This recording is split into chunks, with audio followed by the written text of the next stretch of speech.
ಪರಮಗುರುಭ್ಯೋ ನಮಃ. ಶ್ರೀಮದಾನಂದತೀರ್ಥಭಗವತ್ಪಾದಾಚಾರ್ಯಗುರುಭ್ಯೋ ನಮಃ. ಹರಿ ಓಂ. ಆಪಾದಮೌಲಿಪರ್ಯಂತಂ ಗುರುಣಾಮಾಕೃತಿಂ ಸ್ಮರೇತ್ತೇನ ವಿಘ್ನಾಃ ಪ್ರಣಶ್ಯಂತಿ ಸಿದ್ಧ್ಯಂತಿ ಚ ಮನೋರಥಾಃ. ನಾರಾಯಣಾಯ ಪರಿಪೂರ್ಣಗುಣಾರ್ಣವಾಯ ವಿಶ್ವೋದಯಸ್ಥಿತಿಲಯೋನ್ನಿಯತಿಪ್ರದಾಯ ಜ್ಞಾನಪ್ರದಾಯ ವಿಬುಧಾಸುರಸೌಖ್ಯದುಃಖಸತ್ಕಾರಣಾಯ ವಿತತಾಯ ನಮೋ ನಮಸ್ತೆ. ಅಭ್ರಮಂ ಭಂಗರಹಿತಂ ಅಜಡಂ ವಿಮಲಂ ಸದಾ ಆನಂದತೀರ್ಥಮತುಲಂ ಭಜೆ ತಾಪತ್ರಯಾಪಹಂ. ಭವತಿ ಯದನುಭಾವಾತೀಡಮೂಕೋऽಪಿ ವಾಗ್ಮಿ ಜಡಮತಿರಪಿ ಜಂತುರ್ಜಾಯತೆ ಪ್ರಾಜ್ಞಮೌಲಿಃ. ಸಕಲವಚನಚೇತೋ ದೇವತಾ ಭಾರತೀ ಸಾ ಮಮ ವಚಸಿ ನಿಧತ್ತಾಂ ಸನ್ನಿಧಿಂ ಮಾನಸೇ ಚ. ಯಂ ಪ್ರವ್ರಜಂತಮನುಪೇತಮಪೇತಕೃತ್ಯಂ ದ್ವೈಪಾಯನೋ ವಿರಹಕಾತರಾಜುಹಾವ. ಪುತ್ರೇತಿ ತನ್ಮಯತಯಾ ತನವೋಪಿ ನೇದುಸ್ಥಂ ಸರ್ವಭೂತಹೃದಯಂ ಮುನಿಮಾನತೋಸ್ಮಿ. ಯಸ್ಯ ಮಾ ಕಾಮಧೇನುರ್ನಃ ಕಾಮಿತಾರ್ಥಾನ್ ಪ್ರಯಚ್ಛತಿ ಸೇವೇತಂ ಜಯಯೋಗೀಂದ್ರಂ ಕಾಮಬಾಣಚ್ಛಿದಂ ಸದಾ. ಅರ್ಥಿಕಲ್ಪಿತಕಲ್ಪೋಯಂ ಪ್ರತ್ಯರ್ಥಿಗಜಕೇಸರಿ ವ್ಯಾಸತೀರ್ಥಗುರುರ್ಭೂಯಾತ್ ಅಸ್ಮದಿಷ್ಟಾರ್ಥಸಿದ್ಧಯೇ ತಪೋವಿದ್ಯಾವಿರಕ್ತ್ಯಾದಿ ಸದ್ಗುಣೌಘಾಕರಾನಹಂ ವಾದಿರಾಜಗುರೂನ್ ವಂದೇ. ಹಯಗ್ರೀವದಯಾಶ್ರಯಾನ್ ಪ್ರಣಮತ್ಕಾಮಧೇನುಂಜ ಭಜಸ್ಸುರತರೂಪಮಂ ಶ್ರೀಭಾವಬೋಧಕೃತ್ಪಾದ ಚಿಂತಾಮಣಿಮುಪಾಸ್ಮಹೇ. ಪೂಜ್ಯಾಯ ರಾಘವೇಂದ್ರಾಯ ಸತ್ಯಧರ್ಮರತಾಯ ಚ ಭಜತಾಂ ಕಲ್ಪವೃಕ್ಷಾಯ ನಮತಾಂ ಕಾಮಧೇನವೇ. ಪೃಥ್ವೀಮಂಡಲಮಧ್ಯಸ್ಥಾಃ ಪೂರ್ಣಬೋಧಮತಾನುಗಾಃ ವೈಷ್ಣವಾಃ ವಿಷ್ಣುಹೃದಯಾಃ ತಾನ್ನಮಸ್ಯೆ ಗುರೂನ್ಮಮ. ಯೋऽन्तಃ ಪ್ರವಿಶ್ಯ ಮಮ ವಾಚಮಿಮಾಂ ಪ್ರಸುಪ್ತಾಂ ಸಂಜೀವಯತ್ತಿ ಕಿಲ ಶಕ್ತಿಧರಸ್ವಧಾಮ್ನಾ. ಅನ್ಯಾಂಶ್ಚ ಹಸ್ತಚರಣಶ್ರವಣತ್ವಗಾದೀನ್ ಪ್ರಾಣಾನ್ನಮೋ ಭಗವತೆ ಪುರುಷಾಯ ತುಭ್ಯಂ. ಸ್ವಸ್ತ್ಯಸ್ತ್ವಚೇತತಾಂ. ಫಲವಿದು ಬಾಳುವುದಕ್ಕೆ ಜಗನ್ನಾಥದಾಸರ ಒಂದು ಕೃತಿ. ಅದಕ್ಕೆ ಒಂದು ಸಂಪ್ರದಾಯವೂ ಇದೆ. ಹರಿಕಥಾಮೃತ ಸಾರದ ಕಂಡೆನ್ಸ್ಡ್ ಫಾರಮ್ ಅಂತ. ವಿಸ್ತಾರವಾದ ಹರಿಕಥಾಮೃತ ಸಾರವನ್ನು ಒಂದು 28 ಪದ್ಯಗಳಲ್ಲಿ ಸಂಗ್ರಹ ಮಾಡಿ ಕೊಟ್ಟಿದ್ದಾರೆ. ಮನುಷ್ಯನ ಬದುಕು ಸಾರ್ಥಕ ಆಯಿತು ಅನ್ನೋದಕ್ಕೆ ಒಂದು ಸ್ಕೇಲ್ ಬೇಕಲ್ಲ, ಮಾನದಂಡ ಯಾವುದು? ಏನನ್ನ ಮಾಡಿದರೆ ಸಾರ್ಥಕ, ಏನನ್ನ ಮಾಡಿದರೆ ನಿರರ್ಥಕ ಅಂತ. ನಿರರ್ಥಕ ಅನ್ನೋದನ್ನು ಏನು ಹೇಳಿಲ್ಲ ಅವರು. ಯಾವುದನ್ನು ಮಾಡದೇ ಇದ್ದರೆ, ಜಗನ್ನಾಥದಾಸರು ಹೇಳಿದ ಈ ಎಲ್ಲ ಅಂಶಗಳನ್ನು ಯಾರು ಮಾಡಿಲ್ಲ ಅವನ ಬದುಕು ವ್ಯರ್ಥ ಅಂತ. ಫಲವಿದು ಬಾಳುವುದಕ್ಕೆ ಅಂತ ತುಂಬ ಸುಂದರವಾದಂತಹ ಒಂದು ಪದ್ಯ. ಅದರ ಉಪನ್ಯಾಸ ಈಗ ಯಾಕೆ ಅಂದಾಗ 48 ದಿವಸ ಭಾಗವತವನ್ನು ಕೇಳಿದ್ದಾರೆ. ಅದಕ್ಕೆ ಅದು ಫಲವಿದು ಬಾಳುವುದಕ್ಕೆ ಅನ್ನೋದಲ್ಲಿ ಪರ್ಯವಸಾನ ಆಗಲಿ ಅಂತ. 48 ದಿವಸ ನೀವೇನು ಕೇಳಿದಿರಿ ಅದೇ ದೊಡ್ಡ ಫಲವಿದು ಬಾಳುವುದಕ್ಕೆ. ಅದಕ್ಕಿನ್ನ ದೊಡ್ಡ ಇನ್ಯಾವುದು ಫಲ ಇಲ್ಲ. ದೇವರು ಯಾವ ವಿಘ್ನವನ್ನು ಕೊಡದೆ, ಆ ಭಾಗವತಾದಿ ಗ್ರಂಥಗಳನ್ನು ಕೇಳಲಿಕ್ಕೆ ಬೇಜಾರನ್ನು ಕೊಡದೆ, ಏನು ಬೇಕಾದ್ರೆ ವಿಘ್ನ ಆಗಬಹುದು. ಮಳೆ ಬರಬಹುದು, ನಮ್ಮ ಆರೋಗ್ಯ ಕೆಡಬಹುದು, ಬರುವ ಆಚಾರ್ಯರಿಗೆ ಅನಾರೋಗ್ಯ ಆಗಬಹುದು, ಏನು ಬೇಕಾದ್ರೆ ಆಗಬಹುದು. ಕೇಳದೇ ಇರೋದಕ್ಕೆ ಸಾವಿರಾರು ತರಹದ ತೊಂದರೆಗಳನ್ನು ದೇವರು ಆಧ್ಯಾತ್ಮಿಕ, ಆದಿದೈವಿಕ, ಆದಿಭೌತಿಕ ಯಾವುದನ್ನು ಬೇಕಾದ್ರೆ ಕೊಡಬಹುದು.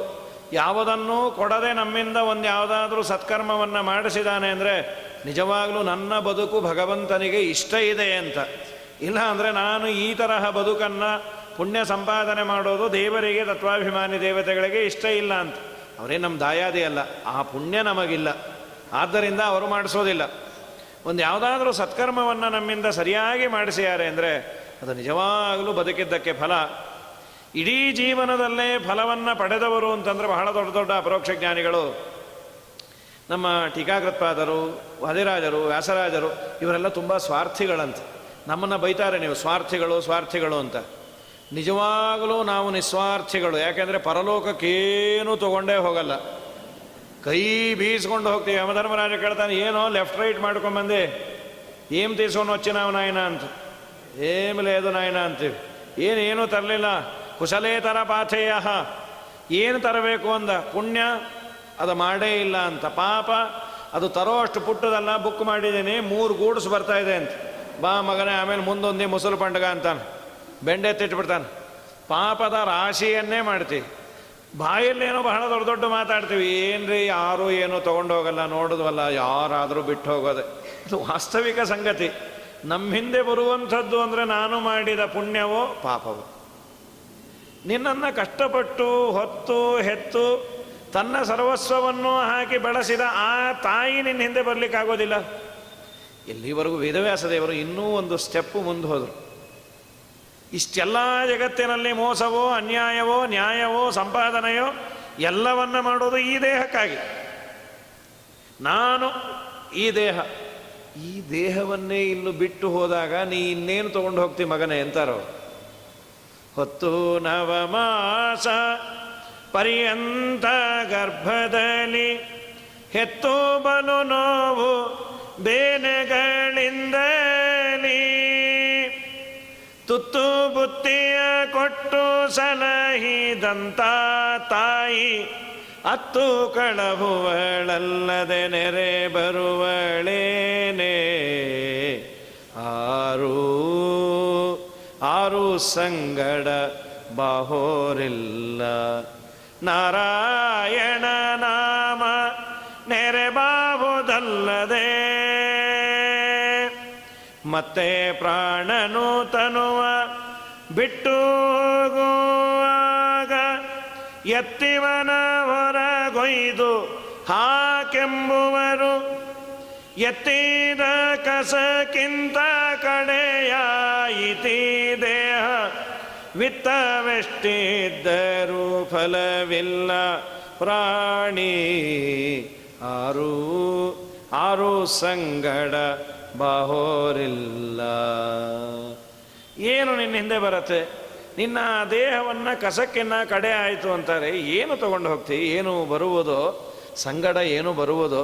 ಹಾಗಾದರೆ ಆಚಾರ್ಯರಂತಾರೆ ವಿದ್ಯಾ ಕರ್ಮ ಸುತಾ ಇತಿ 3 ಫಲಾನಿ ತ್ರೀಣಿ ಶಿಷ್ಯಂತೆ. ವಿದ್ಯಾ ಕರ್ಮ ಸುತಾ ಇತಿ. ಅದರಲ್ಲೂ ನಾವು ಮಾಡಿದ ಪಾಪ ಪುಣ್ಯಗಳು ಮಾತ್ರ ನಮ್ಮ ಬೆನ್ನ ಹಿಂದೆ ಬರುತ್ತೆ. ಪುಣ್ಯದ ರಾಶಿಯನ್ನು ಕಟ್ಟಿಕೊಂಡು ಹೋದವರು ಅಂದರೆ ಎಲ್ಲ ಮಹಾನುಭಾವರು. ರಾಘವೇಂದ್ರ ಸ್ವಾಮಿಗಳು, ಆದಿರಾಜರು, ವ್ಯಾಸರಾಜರು, ರಘುತ್ತಮರು ಇಡೀ ತಮ್ಮ ಜೀವನವನ್ನೇ ಪುಣ್ಯ ಸಂಪಾದನೆ ಅದಕ್ಕಾಗೆ ಮೀಸಲಿಟ್ಟವರು. ಅದರಲ್ಲಿ ಆ ಪುಣ್ಯದ ರಾಶಿಯನ್ನು ಸಂಪಾದನೆ ಮಾಡಲಿಕ್ಕೆ ಮಾಡಲ್ ಯಾರು ಅಂತಂದರೆ ಶ್ರೀಮಠ್ ಟೀಕಾಕೃತ್ಪಾದರು, ಜಯತೀರ್ಥರು. ಬಹಳ ದೊಡ್ಡ ಮಹಾನುಭಾವರು. ಇವತ್ತು ಅವರ ಉತ್ತರಾರಾಧನೆ ನಿನ್ನೆ ಎಲ್ಲ ಕೇಳಿದಿರಿ.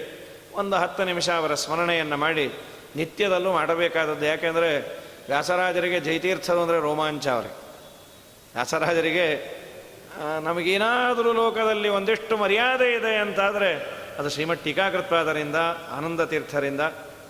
ಬಂದ ಕೀರುತಿಯಲ್ಲ ತಿರೆ ಕೃಷ್ಣ ನಿನ್ನದಯ್ಯ ಮಂದ ಮಾನವನಿಗಿದು ಅಳವಡುವುದೇನಯ್ಯ. ನಂದಿತೀರ್ಥರ ಮತ ಹೊಂದಿದ್ದ ಕಾರಣ ಸಂದೇಹವಡಗಿತು ನಂದವಾಯಿತು ಮನಕ್ಕೆ ಇಂದು ಧರಾದಿ ವಂದ್ಯ ಶ್ರೀಕೃಷ್ಣ. ವ್ಯಾಸರಾಜರಾಡುವಂತಹ ಮಾತು ತುಂಬ ಹೆಮ್ಮೆ ವ್ಯಾಸತೀರ್ಥರಿಗೆ, ಜಯತೀರ್ಥರ ಬಗ್ಗೆ. ಅವರ ಗ್ರಂಥಗಳನ್ನು ಅಧ್ಯಯನ ಮಾಡಿ ಅದರಲ್ಲಿರುವ ಸೊಬಗನ್ನು ಸವಿದು ಆಸ್ವಾದನೆ ಮಾಡಿ ಅದನ್ನು ವಿಸ್ತಾರ ಮಾಡಿ, ಜಯತೀರ್ಥರ ಗ್ರಂಥ ತತ್ವಪ್ರಕಾಶಿಕ ಅಂತ ಬ್ರಹ್ಮಸೂತ್ರ ಭಾಷ್ಯದ ಮೇಲೆ ಇರುವಂತಹ ಒಂದು ಕಾಮೆಂಟ್ರಿ ಅದು. ಶ್ರೀಮದಾಚಾರ್ಯರು ಬ್ರಹ್ಮಸೂತ್ರಗಳಿಗೆ ಒಂದು ಭಾಷ್ಯವನ್ನು ಬರೆದಾರೆ, ಬ್ರಹ್ಮಸೂತ್ರ ಭಾಷ್ಯ ಅಂತ. ಅದರ ಮೇಲಿನ ವಿವರಣೆ ತತ್ವಪ್ರಕಾಶಿಕೆ. ಪ್ರಾಯ ತತ್ವಪ್ರಕಾಶಿಕೆಯನ್ನು ಜಯತೀರ್ಥರು ತುಂಬ ಉಪಕಾರವನ್ನು ಮಾಡ್ಯಾರ, ಎಲ್ಲರಿಗೂ ಅರ್ಥ ಆಗುವಂತೆ ಮಾಡಿದ್ದಾರೆ. ಪ್ರಾಯ ತತ್ವಪ್ರಕಾಶಿಕ ಎಲ್ಲರಿಗೂ ಅರ್ಥ ಆಗತ್ತೆ. ಆದರೆ ನಮ್ಮ ವ್ಯಾಸರಾಜರಂತಾರೆ ನಿಜವಾದ ಎಸೆನ್ಸನ್ನು ಅವರು ಬಿಚ್ಚಿ ಇಟ್ಟಿಲ್ಲ. ಅವರು ಬಿಚ್ಚಿಟ್ರೆ ನೀ ಮೊದಲೇ ಪುಸ್ತಕ ಮುಚ್ಚಿ ಓಡೋಗ್ತಿ ಅಂತ ಅದು ಪ್ರತಿಜ್ಞೆ ಮಾಡಿದ್ದಲ್ಲ. ವ್ಯಾಸರಾಜರ ತಾತ್ಪರ್ಯ ಚಂದ್ರಿಕೆಯನ್ನು ತೆಗೆದು ನೋಡಿದ್ರೆ ಟೀಕಾರಾಯರ ಅಭಿಪ್ರಾಯ ಇಷ್ಟೆಲ್ಲ ಇದೆಯಾ ಅಂತಾರೆ. ಹೌದು, ಇನ್ನೂ ಜಾಸ್ತಿ ಇದೆ, ನಾ ಬರೆಯೋದಿಲ್ಲ ಅಂತಾರೆ.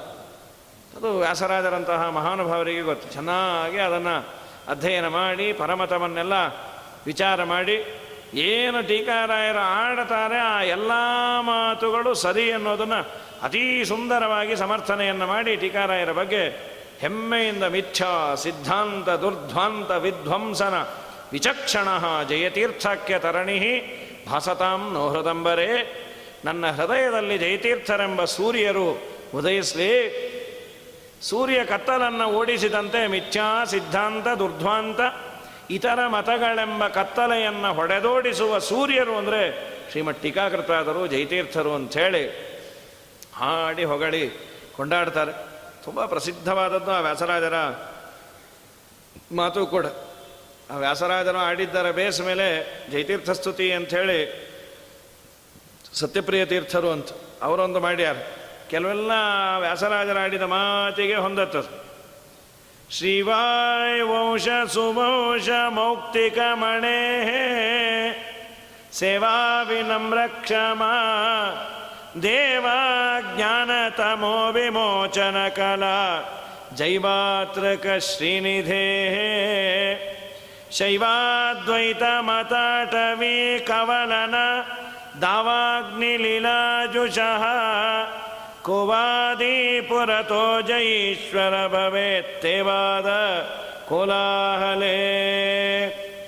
ಶ್ರೀವಾಯ್ ವಂಶ ವಾಯುದೇವರ ವಂಶ ಅನ್ನುವ ಒಂದು ಮುತ್ತಿನ ಮಾಲೆ ಅಂತ. ಅನೇಕ ರತ್ನಗಳಿಂದ ಪೋಣಿಸಿದ ಮಾಲೆ. ಅದೆಲ್ಲ ದೊಡ್ಡ ದೊಡ್ಡ ರತ್ನಗಳು ಅಂದರೆ ವಾದಿರಾಜರು, ವ್ಯಾಸರಾಜರು, ರಾಘವೇಂದ್ರರು, ರಘುತ್ತಮರು ಇವರೆಲ್ಲ ಮುತ್ತು ರತ್ನಗಳಿಂದ ಪೋಣಿಸಿದ ಆ ವಂಶದ ಮಾಲೆ ಅಂದರು. ಅದರಲ್ಲಿ ಸುಂದರವಾದ ಪೆಂಡೆಂಟ್ ಯಾವುದು ಅಂದರೆ ಜಯತೀರ್ಥರಂತ. ಆ ಮಾಲೆಗೆ ಪೆಂಡೆಂಟ್ ಅಂದರೆ ಶ್ರೀಮದ್ ಟೀಕಾಕೃತ್ಪಾದರು. ಅದಕ್ಕೆ ಆಧಾರ ಯಾವುದು ಅಂದರೆ ಸೂತ್ರನಾಮಕ ವಾಯುದೇವರು. ಅವರನ್ನೇ ಆಶ್ರಯಿಸಿಕೊಂಡು ಈ ಮಣಿಗಳೆಲ್ಲ ಇದೆ. ಪೆಂಡೆಂಟ್ ಅಂದರೆ ನಮ್ಮ ಜಯತೀರ್ಥರು. ಶ್ರೀವಾಯ್ ವಂಶ ಸುವಂಶ ಮೌಕ್ತಿಕ ಮಣೇ ಸೇವಾ ವಿನಮ್ರ. ಯಾರು ಈ ಜಯತೀರ್ಥರ ಸೇವೆಯಲ್ಲಿ ತೊಡಗಿ ವಿನಮ್ರರಾಗಿ ಕ್ಷಮಾದೇವ ಒಳ್ಳೆ ಕ್ಷಮೆವುಳ್ಳಂತಹ ಸಜ್ಜನರು ಜ್ಞಾನಿಗಳು ಬ್ರಾಹ್ಮಣರು ಅಂತೇನಿದ್ದಾರೆ ಅವರ ಅಜ್ಞಾನ ತಮೋ ವಿಮೋಚನ ಅಜ್ಞಾನವೆಂಬ ಕತ್ತಲನ್ನು ವಿಮೋಚನ ಮಾಡುವ ಕಲಾ ಜೈವಾತ್ರಕ ಅಂದರು. ಸೂರ್ಯ ಅಂದರೆ ಕಷ್ಟ ಆಗತ್ತೆ, ಚಂದ್ರರಂತೆ ಅಂತ. ಒಳ್ಳೆ ಹುಣ್ಣಿಮೆಯ ಚಂದ್ರರಂತೆ ನೀವಿದ್ದೀರಿ. ಆದರೆ ತಂಪು ಅಂತಿಷ್ಟೇ ಅನ್ಕೊಂಬೋದಲ್ಲ, ಇತರ ಮತಗಳನ್ನು ಸುಡುವುದರಲ್ಲಿ ದೊಡ್ಡ ಕಾಡಗಿಚ್ಚು ನೀವು ಅಂತ. ಶೈವಾದ್ವೈತ ಮತಾಟವಿ ಇವುಗಳೆಂಬ ಅಡವಿಯನ್ನು ಸುಡೋದ್ರಲ್ಲಿ ಕವಲನ ದವಾಗ್ನಿ ಲೀಲಾಜುಷಃ. ಇಂಥ ನಿಮ್ಮ ಮುಂದೆ ಯಾರು ನಿಲ್ತಾರೆ? ಯಾವ ವಾದಿಯೂ ನಿಲ್ಲಿಕ್ಕಾಗ. ಕೋವಾದಿ ಪುರತೋ ಜಯೀಶ್ವರ ಭವೇತ್ ತೇವಾದ ಕೋಲಾಹಲೇ. ತೇವಾದಿ ಕೋಲಾಹಲೇ ಅದನ್ನು ವ್ಯಾಸರಾಜರೇ ಅಂತಿದ್ದಿದ್ದು. ಕಡುಗರ್ಜಿಪಕೆ ಸರಿಯಂತೆ ನಿಮ್ಮವಾದ ಗಡನಯ ಕೇಳುತ್ತ ನುಡಿಯೊಂದೋಡದೆ ಗಡಗಡ ನಡಗುತ್ತ ಮೈಗೋ ಮೈಗಳ ಅಡವಿಯಲ್ಲಡಗುವು ನಿಮ್ಮ ಭೀತಿಯಲ್ಲಿ ಎದುರಾರೈ ಪ್ರಭುವೆ ಸಮನಾರೈ. ಎದುರಾರೈ ಪ್ರಭುವೆ ಸಮನಾರೈ. ಕುಟಿಲ ಮತಗಳೆಂಬ ಚಟುಲಂಧಕಾರಕ್ಕೆ ಪಟುತರ ತತ್ವ ಪ್ರಕಾಶಿಕೆ ಎಂಬ ಚಟುಲ ತಪದಿಂದ ಖಂಡಿಸಿ ತೇಜೋತ್ಕಟದಿ ಮೆರೆದ ಬುಧ ಕಟ ಕಬ್ಜ ಮಿತ್ರ ಎದುರಾರೈ ಪ್ರಭುವೆ ಸಮನಾರೈ. ಅಮಿತ ದ್ವಿಜಾವಳಿ ಕುಮುದಗಳರಳಿಸಿ ವಿಮತರ ಮುಖ ಕಮಲಂಗಳ ಬಾಡಿಸಿ ಸ್ವಮತರ ಹೃತ್ಸಂತಾಪಗಳೋಡಿಸಿ ವಿಮಲ ಸುಕೀರ್ತಿಯ ಪಡೆದೆಯೋ ಚಂದ್ರ ಎದುರಾರೈ ಪ್ರಭುವೆ ಸಮನಾರೈ. ಅರ್ಥಿ ಮಂದಾರ ವೇದಾರ್ಥ ವಿಚಾರ. ಏನು ಆ ಶಬ್ದಗಳ ಜಾಲ ಅಂದರೆ ಅರ್ಥಿ ಮಂದಾರ. ಬೇಡುವವರಿಗೆ ಮಂದಾರ ವೃಕ್ಷ, ಬೇಡಿದ್ದನ್ನೆಲ್ಲ ಕೊಡುವ ಕಲ್ಪವೃಕ್ಷ ನೀವು. ಅರ್ಥಿ ಮಂದಾರ ವೇದಾರ್ಥ ವಿಚಾರ ಸಮರ್ಥ. ಶ್ರೀಕೃಷ್ಣ ಪದಾಂಬುಜ ಭೃಂಗ, ಪರಮಾತ್ಮನ ಪಾದಕಮಲಗಳಲ್ಲೇ ಮನಸ್ಸನ್ನು ಇಟ್ಟವರು. ಇವರು ಯಾರು ಅಂದರೆ ಅಕ್ಷೋಭ್ಯ ತೀರ್ಥರು ಅಂತಾರೆ. ಅಂಥವರ ಶಿಷ್ಯರು ನೀವು ಅಂತ. ಆ ಗುರುಗಳಲ್ಲಿ ಅಷ್ಟು ಅಪಾರ ಭಕ್ತಿ. ಅರ್ಥಿ ಮಂದಾರ ವೇದಾರ್ಥ ವಿಚಾರ ಸಮರ್ಥ ಶ್ರೀಕೃಷ್ಣ ಪದಾಂಬುಜ ಭೃಂಗ ಪ್ರತ್ಯರ್ಥಿ ವಾದೀಪ ಕಂಠೀರ ವಾಕ್ಷುಭ್ಯ ತೀರ್ಥಕರ ಜಯ ತೀರ್ಥಯತೀಂದ್ರ ಎದುರಾರೈ ಪ್ರಭುವೆ ಸಮನಾರೈ ಎದುರಾರೈ ಗುರುವೆ ಸಮನಾರೈ. ವ್ಯಾಸರಾಜರು ಜಯತೀರ್ಥರ ಅದ್ಭುತವಾದ ವರ್ಣನೆಯನ್ನು, ವ್ಯಾಸರಾಜರು ಅಂದರೆ ಅದೊಂದು ಸಿಂಹ ಅಂತ, ಆ ಸಿಂಹವನ್ನು ಚೆನ್ನಾಗಿ ತಯಾರು ಮಾಡಿದ್ದು ಅಂತಂದರೆ ಈ ಜಯತೀರ್ಥರ ಗರಡಿಯಲ್ಲಿ ಪಳಗಿದ ಸಿಂಹ ಅಂತದ್ದು. ಎಲ್ಲ ಮುಂದೆ ಬಂದವರೆಲ್ಲ ಜಯತೀರ್ಥರು ಅಂದರೆ ಅವರು ನಮಗೆ ಹಾಕಿಕೊಟ್ಟ ಜಾಡು, ಅವರಾಡಿದ ಮಾತುತ್ತನ್ನೇ ತಿಂದು ಬದುಕ್ತಾ ಇರೋ ಕೂಸು ಅಂತ ಪ್ರತಿಯೊಬ್ಬರು ಅಂತಾರೆ ಮುಂದೆ ಬಂದವರು. ಅಂತಹ ಜಯತೀರ್ಥರ ಆರಾಧನೆ ತುಂಬ ವಿಜೃಂಭಣೆಯಿಂದ ಆಗಬೇಕು. ಎಲ್ಲರೂ ಸೇರಿ ರಾಯರಿಗೆ ಕೊಟ್ಬಿಟ್ಟಿದ್ದಾರೆ, GP ನೀವೇ ಮಾಡಿಸ್ಕೊಡ್ರಿ ಅಂತ. ನಿಜವಾಗಲೂ ಜಯತೀರ್ಥರ ಬಗ್ಗೆ ರಾಘವೇಂದ್ರ ಸ್ವಾಮಿಗಳ ಅವರ ಇದೇನು ಜಯತೀರ್ಥರ ಬಗ್ಗೆ ಇದ್ದ ಹೆಮ್ಮೆ, ಹಿರಿತನ, ಟೀಕಾ ಗಾಂಭೀರ್ಯ ಮುದ್ದರ್ಥಂ ವ್ಯಾಸರಾಜಾದಯ ಕ್ಷಮಃ. ಜಯತೀರ್ಥರ ಮಾತು ಅರ್ಥ ಮಾಡಿಕೊಳ್ಳುವ ಅರ್ಹತೆ ವ್ಯಾಸರಾಜರಿಗಿದೆ, ನನ್ನಂಥವನಿಗಿಲ್ಲ ಅಂತ ರಾಘವೇಂದ್ರ ಸ್ವಾಮಿಗಳು. ನಮಗೊಂದೆರಡು ಮಾತು ಅರ್ಥ ಆಯಿತು ಅಂದರೆ ನಗತಾರೆ ರಾಘವೇಂದ್ರ ಸ್ವಾಮಿಗಳು. ನನಗೇ ಅರ್ಥ ಆಗಿಲ್ಲ, ನಿನಗೆ ಅರ್ಥ ಆಗಿದೆ ಅಂತೆಲ್ಲಪ್ಪ, ದೇವರ ದಯದಿಂದ ನಿಂಗೆ ಅರ್ಥ ಆಗಿಲ್ಲ ಅನ್ನೋದು ಅರ್ಥ ಆಗಿಲ್ಲ, ಸುಖವಾಗಿದೆ ಅಂಥೇಳಿ. ರಾಘವೇಂದ್ರ ಸ್ವಾಮಿಗಳು ಬಹಳ ದೊಡ್ಡವರು, ಅವರ ಸೌಜನ್ಯ ಅದು. ಅರೆದು ಕುಡಿದು ಆನಂದಪಟ್ಟ ಪುಣ್ಯಾತ್ಮರು. ಟೀಕಾ ಗಾಂಭೀರ್ಯ ಮುದ್ದರ್ಥಂ ವ್ಯಾಸರಾಜಾದಯ ಕ್ಷಮಃ ವಯಂತು. ಮತ್ತು ನೀವು ವ್ಯಾಖ್ಯಾನ ಮಾಡ್ತೀರಲ್ಲ, ಲೇಷಭಾಜ ಎಲ್ಲೋ ಒಂದೆರಡು ಲೇಷವನ್ನು ಮಾಡ್ತೀವಿ.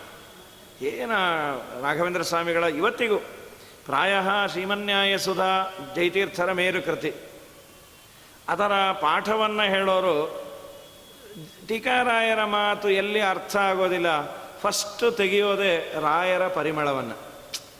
ಅಂದರೆ ರಾಯರು ಆ ಲೈನನ್ನು ಹಿಡಿದಿರ್ತಾರೆ. ಇದು ನಿಂಗೆ ಅರ್ಥ ಆಗಿಲ್ಲ ಅಲ್ಲ, ಅದು ನಂಗೆ ಅರ್ಥ ಆಗಿದೆ ಅಂತಾರೆ. ನಿಂಗಿದು ಅರ್ಥ ಆಗಲ್ಲ ಅನ್ನೋ ನಂಗೆ ಅರ್ಥ ಆಗಿದೆ ಅಂತಾರೆ ರಾಯರು. ತಕ್ಷಣ ಅದಕ್ಕೆ ಪರಿಹಾರವನ್ನು ರಾಯರು ಸೂಚನೆ ಮಾಡಿರ್ತಾರೆ. ಬಹಳ ದೊಡ್ಡ ಸೇವೆ ರಾಘವೇಂದ್ರ ಸ್ವಾಮಿಗಳದು. ರಾಯರ ಪರಿಮಳ ಬಗ್ಗೆ ಒಂದು ಮಾತಂತಾರೆ.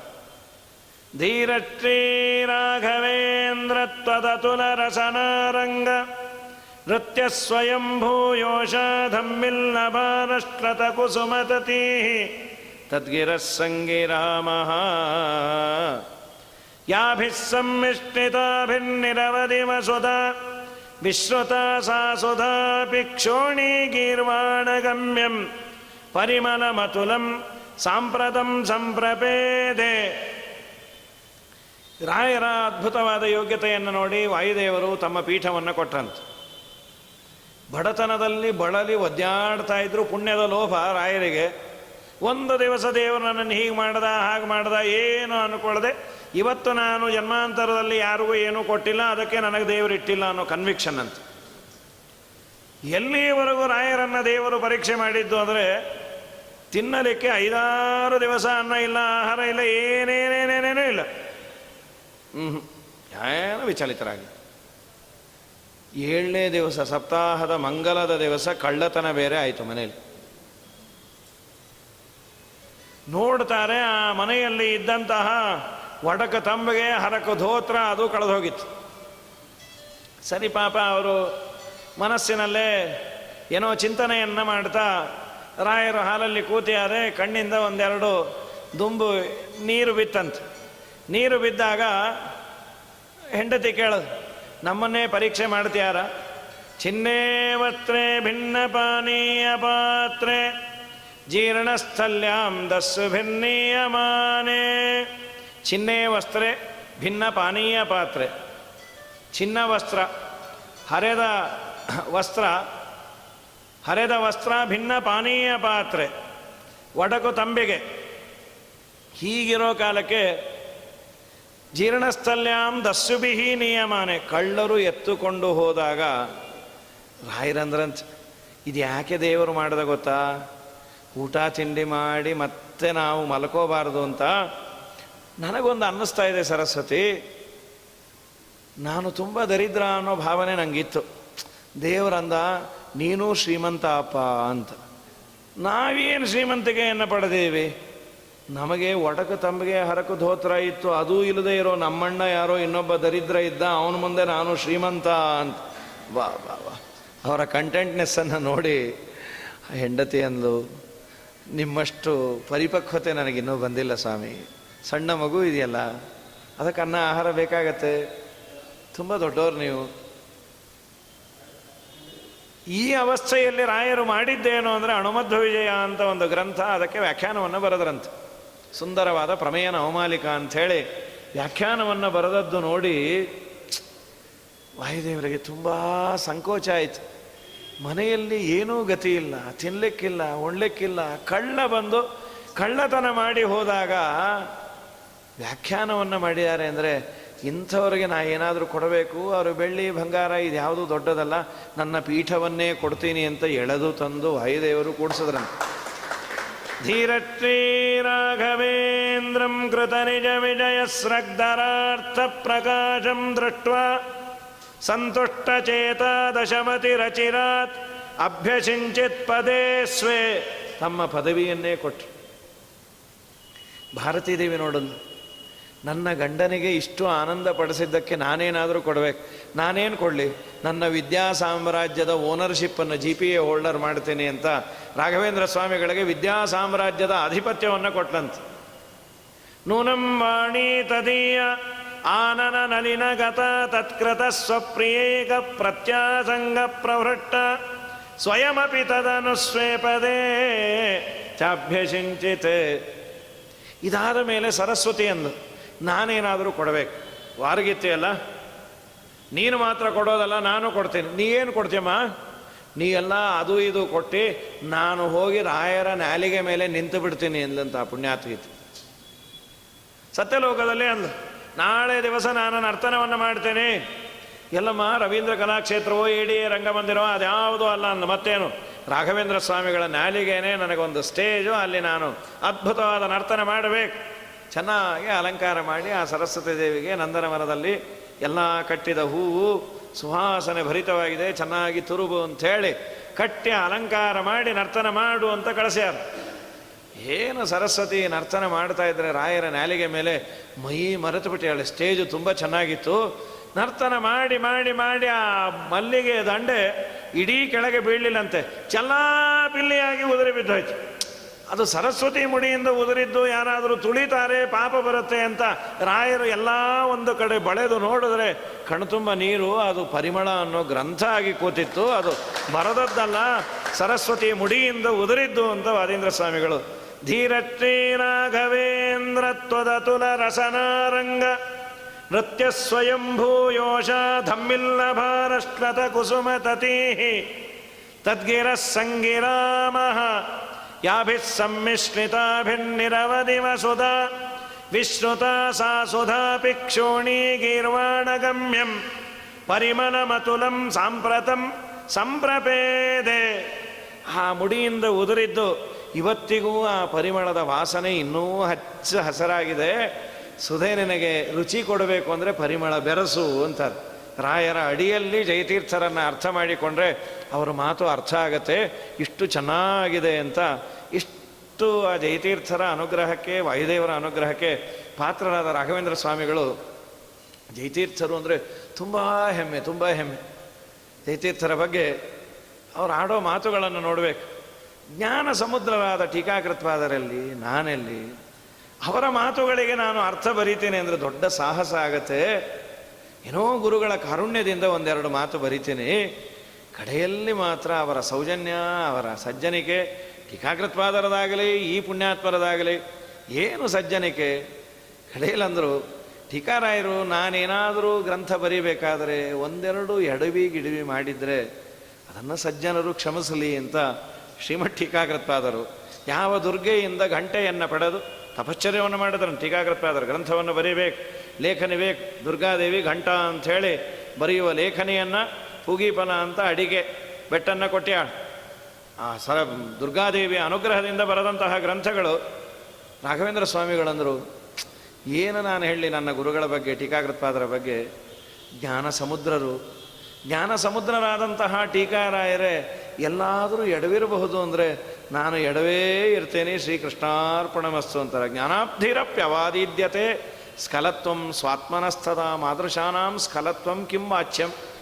ನಾನು ಎಡವುತ್ತೇನೆ ಅಂತ ಹೇಳೋದೇನೋ, ಎಡವೇ ಇದ್ದೇನೆ ಅಂಥೇಳಿ ಕೃಷ್ಣಾರ್ಪಣಮಸ್ತು ಅಂತ ರಾಘವೇಂದ್ರ ಸ್ವಾಮಿಗಳು ಬರೀತಾರೆ. ಟೀಕಾರಾಯರ ಒಂದೊಂದು ಪದದಲ್ಲೂ ಅನೇಕ ಅರ್ಥ ಇದೆ ಅಂತ ಪ್ರಾರಂಭದಲ್ಲೇ ಅಂದರು. ಪ್ರತ್ಯಕ್ಷರಂ ಪ್ರತಿಪದಂ ಅನೇಕ ಕೂತಿಗರ್ಭಿತ ಪ್ರತಿಭಾತಿ ಸುಧಾ ಅಥಾಪಿ ಗ್ರಂಥಾಲ್ಪತ್ವಾಯ ನೋಚ್ಯತೆ. ಇದು ಹಿರಿಯರ, ರಾಘವೇಂದ್ರ ಸ್ವಾಮಿಗಳ, ವ್ಯಾಸರಾಜರ, ವಾದಿರಾಜರ ಇವರೆಲ್ಲ ಅಪಾರವಾದ ಸೇವೆ ಟೀಕಾರಾಯರ ಸೇವೆ.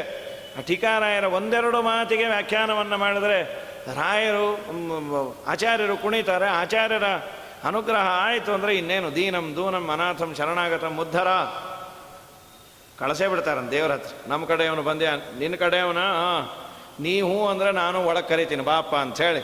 ಉನ್ನತ ಪ್ರಾರ್ಥಿತ ಶೇಷ ಸಂಸಾಧಕಂ ಸನ್ನತಾಲೌಕಿಕಾನಂದದ ಶ್ರೀಪದಂ ಭಿನ್ನ ಕರ್ಮಾಚಯ ಪ್ರಾಣಿ ಸಂಪ್ರೇರಕಂ ತನ್ನ ಕಿನ್ನೇತಿ ವಿದ್ವತ್ಸು ಮೀಮಾಂಸಿತಂ ಪ್ರೀಣಯಾಮೋ ವಾಸುದೇವಂ ದೇವತಾಮಂಡಲಾಖಂಡಮಂಡನಂ ಪ್ರೀಣಯಾಮೋ ವಾಸುದೇವಂ. ಅಂಥ ಪರಮಾತ್ಮನ ವಾಯುದೇವರ ಅನುಗ್ರಹಕ್ಕೆ ಪಾತ್ರರಾಗಲಿಕ್ಕಿರುವ ಒಂದು ದೊಡ್ಡ ಕೀಲಿಕೈ, ಒಂದು ಕೊಂಡಿ, ಟಿಕೆಟ್ ಕೌಂಟರ್ ಅಂದರೆ ಅದು ಶ್ರೀಮಠ್ ಟೀಕಾಕೃತ್ಪಾದರು ಜಯತೀರ್ಥರು. ಅವರ ಗ್ರಂಥ ಹೋಗಲಿ, ಅವ್ರ ಹೆಸರು ಹೇಳ್ರಿ ಅಂತಾರೆ ಸಾಕು ಅಂತ. ನಮ್ಮ ವಿಜಯದಾಸರು ಅದನ್ನು ಆಸ್ವಾದನೆ ಮಾಡಿದ ಪುಣ್ಯಾತ್ಮರು. ಕಲ್ಲೂರು ಸುಬ್ಬಣ್ಣಾಚಾರ್ಯರು, ಮುಂದೆ ವ್ಯಾಸವಿಠಲರು ದಿನ ಸ್ಮರಿಸಿ ಬದುಕಿರೋ ಅಂತೀವಿ. ವ್ಯಾಸವಿಠಲರಾದರು ಅವರ ದಾಸರು, ಒಳ್ಳೆ ವಿದ್ವಾಂಸರು ಸುಬ್ಬಣ್ಣಾಚಾರ್ಯರು. ನ್ಯಾಯಸುಧೆಯ ಮಂಗಲವನ್ನು ಇಟ್ಕೊಂಡ್ಯಾರೆ, ಮಂಡಿಗೆ ಮಾಡೋ ಸಂಪ್ರದಾಯ ಅದು. ವಾಯುದೇವರಿಗೆ ಪ್ರೀತಿ ಅಂಥೇಳಿ ವಾಯುದೇವರು ಪ್ರೀತನಾಗಲಿ ಅಂತ ಮಂಡಿಗೆಯನ್ನು ಮಾಡೋ ಸಂಪ್ರದಾಯ. ಅವತ್ತು ಮಂಡಿಗೆ ಮಾಡೋನು ಬಂದಿಲ್ಲ. ಸಾವಿರಾರು ಜನ ಮಂಡಿಗೆ ಇಳಿದೆ ಹೇಗೆ ಸುಧಾಮಂಗಲ ಚರ್ಚೆ. ವಿಜಯದಾಸರೇ ಅಡುಗೆ ಅವ್ರ ವೇಷ ಹಾಕ್ಕೊಂಬಂದು ನಾ ಮಂಡಿಗೆ ಮಾಡ್ತೇನೆ ನನಗೂ ಬರುತ್ತೆ ಅಂದ್ರಂತೆ. ಸರಿ ಮಾಡ್ರಪ್ಪ ಸದ್ಯ ಅಂತಂದು ಯಾರೇ. ಆಮೇಲೆ ನೋಡ್ತಾನೆ ಆ ಪ್ರೋಗ್ರಾಮಿನ ಹಿರಿಯ ವಿಜಯದಾಸರು, ಅಯ್ಯೋ ಸ್ವಾಮಿ ನೀವು ಮಾಡ್ತಾ ಇರಾ, ಯಾಕಪ್ಪ ನಾ ಮಾಡಿದ್ದು ನಿನ್ನ ಮಡಿಗೆ ಬರುತ್ತೋ ಇಲ್ಲೋ ಅಂದರು. ಅಯ್ಯೋ ಮಡಿ ಮೈಲಿಗೆ ಪ್ರಶ್ನೆ ಅಲ್ರಿ, ನೀವು ದೊಡ್ಡವರು ವಿಜಯ ವಿಠಲನ ಭಕ್ತರು, ನೀವು ಮಾಡ್ತಾಯಿರಿ. ಅದು ನಿಮ್ಮ ಸೇವೆ ಅಲ್ಲಪ್ಪ, ಟೀಕಾರಾಯರ ಸೇವೆನೋ. ಟೀಕಾರಾಯರ ಸೇವೆ ಎಷ್ಟು ಮಾಡಿದ್ರು ಕಡಿಮೆ, ಅದು ನನ್ನ ಭಾಗ್ಯ ಅದು ಅಂತೆಲ್ಲ ಮಾಡಿ ವಿಜಯರಾಯರ ಸೌಜನ್ಯ ನೋಡ್ರಿ. ದೊಡ್ಡ ಮಟ್ಟದಲ್ಲಿದ್ದಾರೆ ಅವತ್ತು ವಿಜಯದಾಸರು ಅಂದರೆ. ಸಾವಿರಾರು ಜನ ಶಿಷ್ಯರು, ರಾಜಾದಿರಾಜರು ಬಂದು ಅವರನ್ನು ನಮಸ್ಕಾರ ಮಾಡಿ ಹೋಗೋರು. ಅಂಥ ವಿಜಯರಾಯರು ಆದಮೇಲೆ ಕಲ್ಲೂರು ಸುಬ್ಬಣ್ಣಾಚಾರ್ಯಗಂದ್ರು, ಸ್ವಾಮಿ ಇನ್ನು ನೀವು ಸುಧಾ ಅನುವಾದ ಶುರು ಮಾಡಬಹುದು. ಅವ್ರು ನೀ ಅಡುಗೆ ನೀ ಏನು ಹೇಳ್ತಿ ಅಂದರು. ಆಮೇಲೆ ಯಾರೋ ಅಂದರು, ಸ್ವಾಮಿ ಅವ್ರು ಅಡುಗೆ ವೇಷದಲ್ಲಿ ಬಂದಿರೋ ವಿಜಯರಾಯರು. ಓ ತಾಳ ಕೊಟ್ಟೋ ದಾಸರ, ನಿಮಗೇನು ಗೊತ್ತಾಗುತ್ತೆ ಸುಧಾ ಅಂದರು. ಯಾಕೆ ಗೊತ್ತಾಗಬಾರದು ಅಂದರು. ದೇವರ ಅನುಗ್ರಹ, ಟೀಕಾರಾಯರ ಅನುಗ್ರಹ ಇದ್ದರೆ ಗೊತ್ತಾಗಬಹುದು, ಅದೆಲ್ಲ ಏನೋ ಕಥೆ ಅಲ್ಲ ಅಂದರು. ವಿಜಯದಾಸರು ನೀರು ಬಡಿಸೋನ ಕರೆದ ತಲೆ ಮೇಲೆ ಕೈ ಇಟ್ಟರೆ ಪಟ ಪಟ ಪಟ ಪಟ ಅನುವಾದ ಮಾಡೋನು, ತೆಗೆದು ಬಿಟ್ರೆ ಮತ್ತೆ ನೀರು ನೀರು ನೀರು ಅನ್ನೋನಂತ. ಓ ನಿಮ್ಮ ಕರಸ್ಪರ್ಶ ಆದ ದಡ್ಡನೇ ಸುಧಾ ಅನುವಾದ ಮಾಡ್ತಾನೆ ಅಂದರೆ ತಪ್ಪಾಯಿತು ಅಂಥೇಳಿ ಆಮೇಲೆ ಸುಧಾ ಮಂಗಲ ಆಯಿತು. ಮುಂದೆ ಇವರ ದಾಸಾನುದಾಸರಾಗಿ ಇನ್ನೇನು ಬೇಡ, ಇವರ ದರ್ಶನ ಮಾಡಿರಿ ಸಾಕು. ಇಷ್ಟಿ ಆತಕೆ ಕಂಡ ಕಷ್ಟವ್ಯಾತಕೆ ದಿಟ್ಟ ಗುರುಗಳ ಪಾದ ಮುಟ್ಟಿ ಭಜಿಸಿರೋ, ಪೂಜೆ ಮಾಡಲು ಕಂಡ ಗೋಜು ಬೀಳಲು ಬೀಜ ಮಾತಿನ ಫಲ ಸಹಜವಾಹುದು. ಇದು ಸುಳ್ಳಲ್ಲಪ್ಪ ವ್ಯಾಸವಿಠಲರು ಅಂಥೇಳಿ ಅವರೇ ಕಲ್ಲೂರು ಸುಬ್ಬಣ್ಣಾಚಾರ್ಯ ಅಂತಾರೆ. ಎಷ್ಟು ಅನುಗ್ರಹ ಮಾಡಿದ್ರಿ. ಗಂಗೆ ಮಿಂದರೆ ಮಲವು ಹಿಂಗೆ ತಲ್ಲದೆ ರಂಗನೊಲಿಯನು ಭಕ್ತರ ಸಂಗ ದೊರಕದೆ ಇಂದಿರಾಪತಿ ಇವರ ಮುಂದೆ ಕುಣಿವನು ಅಂಧವಚನವ ನಿಜಕ್ಕೆ ತಂದು ತೋರ್ಪನು.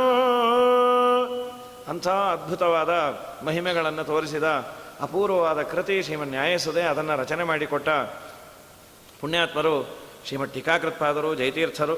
ವ್ಯಾಸರಾಜರಿಗೆ ಅದ್ಭುತವಾದಂತಹ ಶಕ್ತಿ ತುಂಬಿದ ಮಹಾನುಭಾವರು. ವ್ಯಾಸರಾಜರಿಗೆ ತುಂಬ ಆನಂದ. ಯಾಕೆಂದರೆ 3 ಗ್ರಂಥ ಜಯತೀರ್ಥರ 3 ಗ್ರಂಥದ ವಿವರಣೆ ಅದು. ನ್ಯಾಯಾಮೃತ, ವಾದಾವಲಿ ಅಂತ ಟೀಕಾಕೃತ್ಪಾದರ ಗ್ರಂಥದ ವಿವರಣೆ. ತಾತ್ಪರ್ಯ ಚಂದ್ರಿಕಾ, ಅವರು ಚಂದ್ರಿಕಾಚಾರ್ಯರು ಅಂದರೆ ತುಂಬ ಪ್ರೀತಿ ಅಂತ. ನಾವು ಮಾಡಿದ ಅಸಾಧಾರಣ ಕೆಲಸದಿಂದ ನಮ್ಮನ್ನು ರೆಕಗ್ನೈಸ್ ಮಾಡಿದ್ರೆ ತುಂಬ ಸಂತೋಷ ಆಗುತ್ತೆ. ಚಂದ್ರಿಕಾಚಾರ್ಯರು ಅಂತಂದರೆ ಏನು ಆನಂದವೋ ವ್ಯಾಸತೀರ್ಥರಿಗೆ. ಅದ್ಭುತವಾದ ಗ್ರಂಥಗಳನ್ನು ರಚನೆ ಮಾಡಿ ಟೀಕಾಕೃತ್ಪಾದರ ಆ ಗ್ರಂಥಗಳ ಮೇಲಿನ ವಿವರಣೆ ಕಡಿಮೆ, ಅಂಥ ಅದ್ಭುತವಾದ ಕೆಲಸ ಮಾಡ್ಯಾರೆ. ಅವರ ಸ್ಮರಣೆ ಮಾಡಿ ಇನ್ನು ಇದು ನಿಜವಾದ ಫಲ. ಹಿರಿಯರ ಗುರುಗಳ ಸ್ಮರಣೆ ಮಾಡಿ ಇಂಥ ಪರಂಪರೆ. ಯಾಕೆಂದರೆ ನಮ್ಮ ಶ್ರೀಪಾದರಾಯರ 10 ಸಲ ಅಂತಾರೆ, ಆವಾಯು ನಮ್ಮ ಕುಲಗುರುರಾಯನು, ಆವಾಯು ನಮ್ಮ ಕುಲಗುರುರಾಯನು. ಎಂಥ ವಾಯು ಅಂತ ವಾಯುದೇವರ ಮಹಿಮೆ ಹೇಳೋದು. ಇಂಥ ವಾಯು ನಮ್ಮ ಕುಲಗುರುಗಳು, ಏನು ಕೊಟ್ಟರೆ ಸಿಗತ್ತೆ ನಿಮಗೆ ಅಂಥೇಳಿ ಅವರ ಸ್ಮರಣೆ ಮಾಡಿ ಜಗನ್ನಾಥದಾಸರು ಸಿರಿನಿಲಯನ ಗುಣಗಳ ತಿಳಿದು ಭಜಿಸುವುದೇ ಫಲವಿದು ಬಾಳದುದಕ್ಕೆ, ಸೋಚಿತ ಕರ್ಮಗಳಾಚರಿಸುತ್ತ ಬಲು ನೀಚರಲ್ಲಿಗೆ ಪೊಗಿಯಾಚಿಸದೆ, ಖೇಚರ ಮಾಚರಾಚರ ಬಂಧಕ ಮೋಚಕನಹುದಂದ್ಯೋಚಿಸುತ್ತಿಪ್ಪುದೆ ಫಲವಿದು ಬಾಳದುದಕ್ಕೆ. ಬಾಳೋದಕ್ಕೆ ಅದು ಸಾರ್ಥಕ. ಎಲ್ಲರೂ ಬದುಕ್ತಾರೆ, ಬೇಕಾದಷ್ಟು ಜನ ಬದುಕ್ತಾರೆ.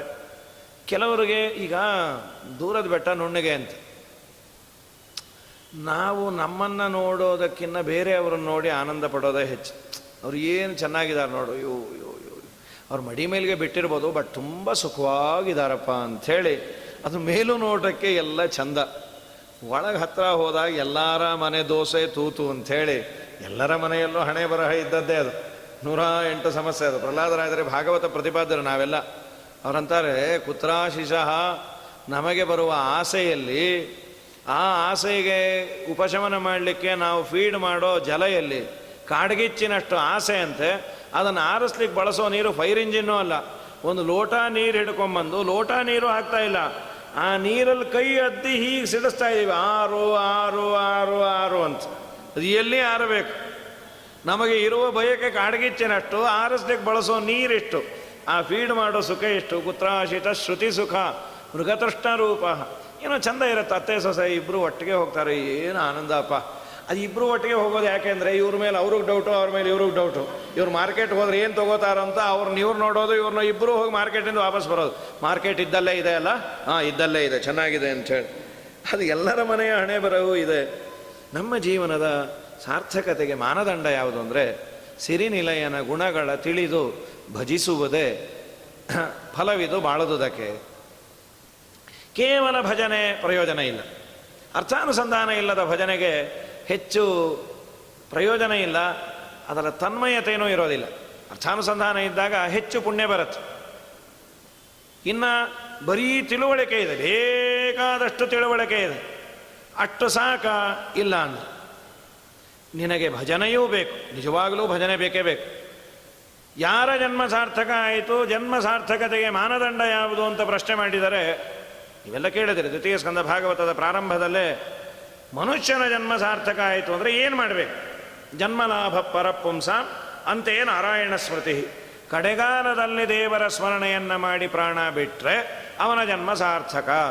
ಯಾವತ್ತೋ ಸಾಯೋ ದಿನ ಹರಿನಾಮ ಸ್ಮರಣೆ ಬೆಳಲಿಕ್ಕೆ ಈಗಿಂದ ಯಾಕೆ ಮಾಡಿ ಸಾಯ್ಬೇಕ್ರಿ ಅಂತ. ಅದು ಸಾಯೋರು ಹೇಗೆ ಸಾಯಬೇಕು ಅಂತ ಹೇಳ್ತಾರೆ ವೇದವ್ಯಾಸ ದೇವರು. ಸಾಯೋ ದಿನ ಸ್ನಾನ ಮಾಡಿ ಪೂಜಾ ಮಾಡಿ ತೀರ್ಥ ತಗೊಂಡು ನಾರಾಯಣ ಅಷ್ಟಾಕ್ಷರ ಮಂತ್ರ ಜಪ ಮಾಡಿ ಅವನು ಯೋಗ್ಯತಾ ಇದ್ದರೆ ಇಬ್ಬರು ಬ್ರಾಹ್ಮಣರನ್ನು ಕರೆದು ಭೋಜನ ಮಾಡಿಸಿ ಸಾಯಬೇಕಂತ. ಅಲ್ಲಿ ಸಾಯೋದು ಯಾವತ್ತು ಗೊತ್ತಾದರೆ ಪೂಜೆ ಮಾಡ್ಬೋದು, ಗೊತ್ತೇ ಆಗಲ್ಲಲ್ಲ. ಅದಕ್ಕೆ ಮಧ್ವಾಚಾರ್ಯಂದರು ದಿನಾ ಪೂಜೆ ಮಾಡಿ ಸಾಯಿ ಅಂತ ಸ್ವಲ್ಪ ಅದನ್ನು ಈ ಕಡೆ ಹಾಕೋದು. ಸಂತತಂ ಚಿಂತೆ ಏನಂತಂ ಅಂತ್ಯಕಾಲೇ ವಿಶೇಷತಃ. ನೀನು ಸಾಯೋ ದಿನಾನೇ ಮಾಡ್ತೀನಿ ಅನ್ಬೇಡ, ದಿನಾ ಪೂಜೆ ಮಾಡು, ಯಾವತ್ತಿದ್ರೂ ಅಡ್ಡಿ ಇಲ್ಲ. ನಾಳೆ ನಾಡದ್ದು ಅನ್ಬೇಡ, ಯಾವತ್ತು ಬರ್ತಾನೋ ಗೊತ್ತಿಲ್ಲ.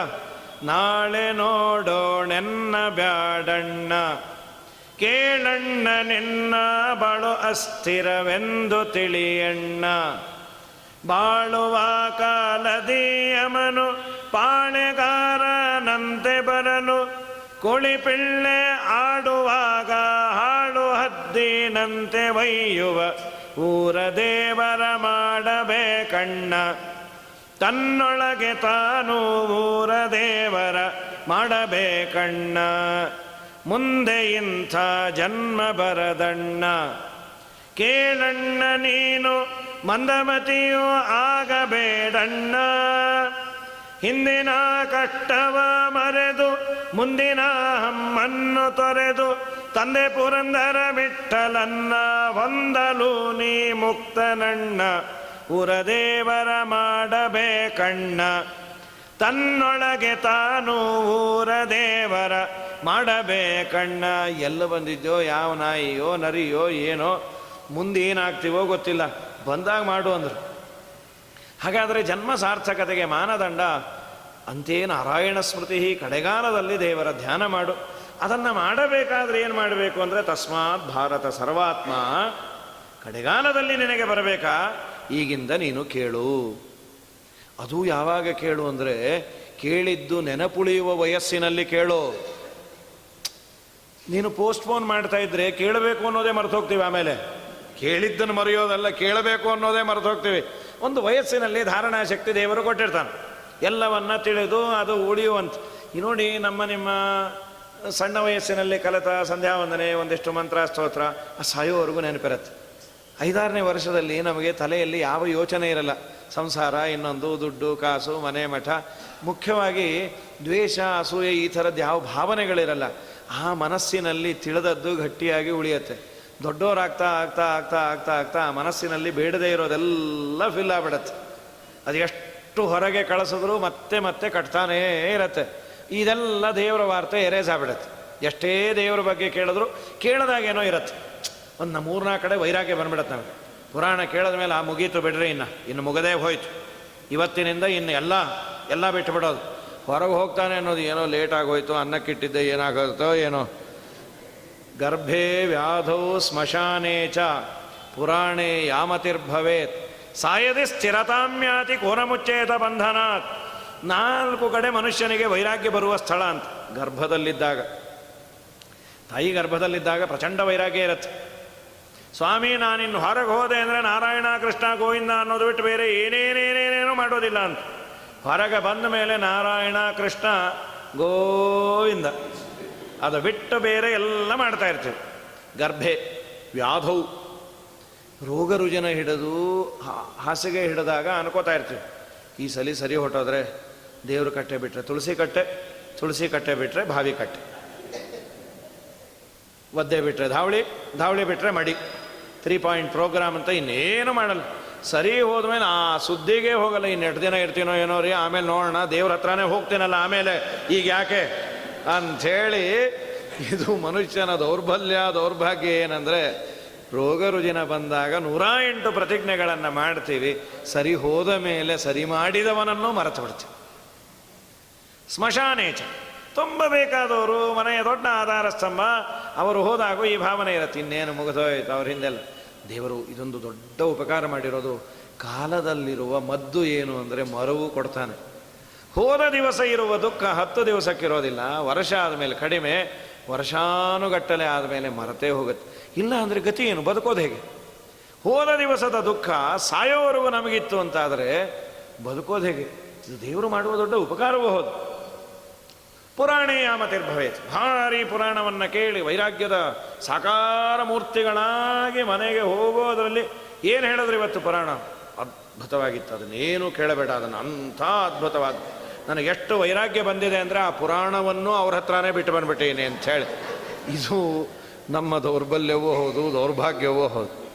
ಇದು ವೇದವ್ಯಾಸ ದೇವರೇ ಹೇಳಿದ್ದಿದ್ದು. ಗರ್ಭೆ ವ್ಯಾಧೌ ಪುರಾಣೇ ಚ ಸ್ಮಶಾನೆ ಯಾಮತಿರ್ಭವೇ ಸಾಯದಿ ಸ್ಥಿರತಾಮ್ಯಾತಿ ಕೋನಮುಚ್ಚೇತ ಬಂಧನಾತ್.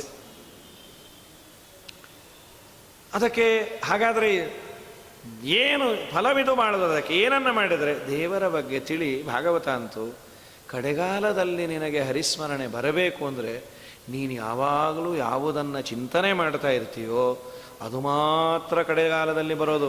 ಇದನ್ನು ನೀನು ಇನ್ನೊಬ್ಬನನ್ನು ಪ್ರಾಕ್ಟಿಕಲ್ಲಾಗಿ ಕೇಳಲಿಕ್ಕೆ ಸಾಧ್ಯವೇ ಇಲ್ಲ. ಯಾಕೆ ಅಂದರೆ ಕಡೆಗಾಲವನ್ನು ರೀಚ್ ಆದವನು ನಿನ್ನೆದರಿಗಿಲ್ಲ, ಹೋಗೇ ಬಿಟ್ಟೆಯಾನವನು. ಕಡೆಗಾಲದಲ್ಲಿ ನಿನ್ನ ಅವಸ್ಥೆ ಹೇಗಿರುತ್ತೆ ಅಂದರೆ ಅದನ್ನು ವೇದವ್ಯಾಸ ದೇವರೇ ಹೇಳಬೇಕು. ಸಾಯುವ ಅವಸ್ಥೆಯಲ್ಲಿ ನಿಮ್ಮ ಮನಸ್ಥಿತಿ ಹೇಗಿತ್ತು ಅಂತ ಗಟ್ಟುಮುಟ್ಟಿಯಾಗಿದ್ದವ್ರನ್ನ ಕೇಳಿದ್ರೆ ಏನು ತಲೆಗೆಲೆ ಕಟ್ಟಿದ್ಯಾ ನಿಮಗೆ ಅಂತಾರೆ. ಅಲ್ಲ ರೀ, ನೀವು ಮೊನ್ನೆ ಸಾಯಬೇಕು ಅಂದ್ಕೊಂಡಿದ್ರಲ್ಲ, ನಿಮ್ಮ ಮನಸ್ಥಿತಿ ಹೇಗಿತ್ತು ಅಂದ್ಕೊಂಡ್ರೆ ಅಯ್ಯೋ ಅನ್ಕೋತಾ ಇರ್ತೇನೆ ಸುಮ್ಮನೆ ರೀ ಅಯ್ಯೋ ಅಂತಾರಷ್ಟೆ.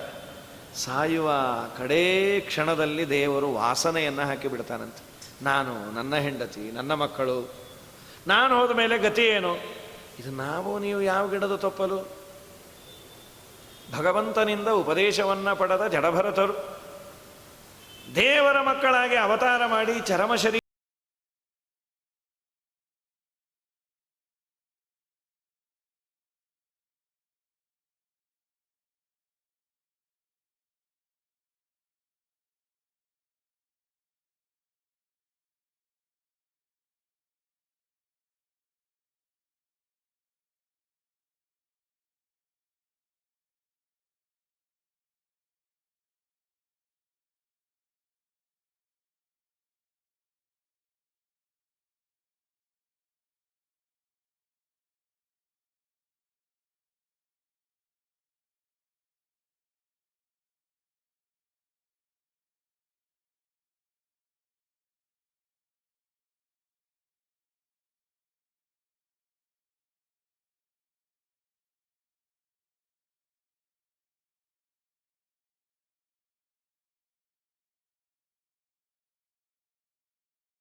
ನಾರಾಯಣನ ಮನ್ನಿಸು ವರ್ಣಿಸು ಆರಾಧನೆಗಳ ಮಾಡುತ್ತ ಪಾಡುತ್ತ ನೀರಾಜನದಿಂದ ಅರ್ಚಿಸು ಮೆಚ್ಚಿಸು ಪಾರಾಯಣ ಪ್ರಿಯನ ವೇದ ಪಾರಾಯಣ ಪ್ರಿಯನ ನಾರಾಯಣನ ನೆನೆ ಮನವೇ ನಾರಾಯಣನ ನೆನೆ ಅವನ ಶ್ರವಣ ಮನನ ನಿಧಿಧ್ಯಾಸನ ಕೈವಲ್ಯ ಪದಕ್ಕಿಕ್ಕಿದ ನಿಚ್ಚಣಿಕೆ ಎಂದು ಅದೊಂದು ಏಣಿ, ಅದೊಂದು ಮೆಟ್ಟಿಲು ಜೀವನಿಗೆ ಜವರಾಯನ ಬಾಧೆಯನ್ನಂತೂ ತಪ್ಪಿಸತ್ತೆ. ಯಮಧರ್ಮರಾಜನ ಕಾಟ ತಪ್ಪಿಸ್ಕೋಬೋದು.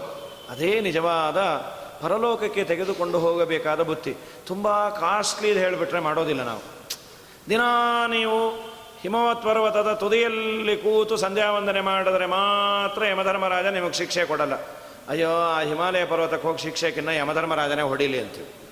ಸಾಧ್ಯ ಇಲ್ಲದ ಮಾತು. ಶಾಸ್ತ್ರ ಯಾವುದಾದ್ರೂ ಇಂಪ್ಲಿಮೆಂಟ್ ಮಾಡಬೇಕಾದ್ರೆ ಯಾವುದು ಪಾಸಿಬಲ್ಲೋ ಅದನ್ನು ಮಾಡುತ್ತೆ. ನಿನಗೆ ಯಮಧರ್ಮರಾಜನ ತೊಂದರೆ ತಪ್ಪಿಸಿಕೊಳ್ಬೇಕಲ್ವಾ, ಅದಂತೂ ಗ್ಯಾರಂಟಿ. ಇನ್ನೆಲ್ಲರೂ ಮಿಕ್ಕಿದ್ದೆಲ್ಲವೂ ಪಾಸಿಬಲ್. ಅದು ಆಗ್ಬೋದು, ಆಗದೇ ಇರ್ಬೋದು, ಮದುವೆ ಆಗ್ಬೋದು, ಆಗದೇ ಇರ್ಬೋದು, ಮನೆ ಕಟ್ಬೋದು, ಕಟ್ಟದೇ ಇರ್ಬೋದು, ಸಾಯ್ಬೋದು, ಸಾಯದೇ ಇರ್ಬೋದು ಅಂತಿಲ್ಲ. ಗ್ಯಾರಂಟಿ ಅಂದರೆ ರಿಟರ್ನ್ ಟಿಕೆಟು. ಅದಕ್ಕೇನಾದರೂ ಒಂದಿಷ್ಟು ತೆಗೆದುಕೊಂಡು ಹೋಗಬೇಕಲ್ಲ. ಅದಕ್ಕಂದ್ರು ಸಿರಿನಿಲಯನ ಗುಣಗಳ ತಿಳಿದು ಭಜಿಸು. ಮೊದಲು ತಿಳಿ, ಆಮೇಲೆ ಭಜನೆ ಮಾಡು. ಬರೀ ತಿಳಿದು ಸುಮ್ಮನೆ ಪ್ರಯೋಜನ ಇಲ್ಲ. ಕೆಲವರಿಗೆ ಬೇಕಾದಷ್ಟು ಜ್ಞಾನ ಇದೆ, ಯಾವುದು ಯಾವುದು ಯಾವುದು ಯಾವುದು ಮಾಡೋದಿಲ್ಲ. ಅದು ಏನು ಪ್ರಯೋಜನ ಇಲ್ಲ ಅಂತ ಉದ್ಧವರೇ ಪ್ರಶ್ನೆಯನ್ನು ಮಾಡಿಕೊಂಡ್ಯಾರು. ಸ್ವಾಮಿ, ನಿನ್ನ ಬಗ್ಗೆ ತಿಳಿದ್ರೆ ಸಾಕಲ್ಲ. ಇಲ್ಲ, ಯಾರಿಗೆ ಚೆನ್ನಾಗಿ ಜ್ಞಾನ ಇದೆ, ತಲೆ ಮೇಲೆ ಕಟ್ಟಿಗೆ ಹೊತ್ಕೊಂಡು ಓಡಾಡೋದು, ಮನೆಯಲ್ಲಿ ಬಿಸಿನೀರು ಕಾಸಿ ಏನೋ ಅಡಿಗೆ ಊಟ ತಿಂಡಿ ಮಾಡಲಿಕ್ಕೆ ವಿನಃ ಸದಾ ತಲೆ ಮೇಲೆ ಇಟ್ಕೊಂಡ್ರೆ ಅದು ಭಾರ ಹೊರೆ. ಹಾಗೆ ಜ್ಞಾನ ಇದ್ದದ್ದು ಬಳಸೋ ಸಲುವಾಗಿ ವಿನಃ ತಲೆಯಲ್ಲಿ ಇಟ್ಕೊಂಡು ಓಡಾಡಲಿಕ್ಕಲ್ಲ. ಅದು ಇಂಪ್ಲಿಮೆಂಟೇಷನ್ ಬೇಕು. ಒಂದು ವೇಳೆ ಶಬ್ದಬ್ರಹ್ಮಣಿ ನಿಷ್ಣಾತಃ ನನಿಷ್ಠೀಯಾತ್ ಪರೇಯದಿ, ಅದು ದೇವರಿಗಾಗಿ ದೇವರ ಕೆಲಸಕ್ಕಾಗಿ ವಿನಿಯೋಗ ಆಗಲಿಲ್ಲ ಆ ಜ್ಞಾನ ಅಂತಾದರೆ ಅದು ಯಾತಕ್ಕೆ ಸಮ ಅಂದರೆ ಕೃಷ್ಣ 4 ದೃಷ್ಟಾಂತ ಕೊಟ್ಟ. ಗಾಂ ದುಗ್ಧದೋಹಾಂ ಅಸತೀಂಚ ಭಾರ್ಯಾಂ ದೇಹಂ ಪರಾಧೀನಂ ಅಸತ್ ಪ್ರಜಾಂಚ ವಿತ್ತಂತು ಅತೀರ್ಥೀಕೃತಂ.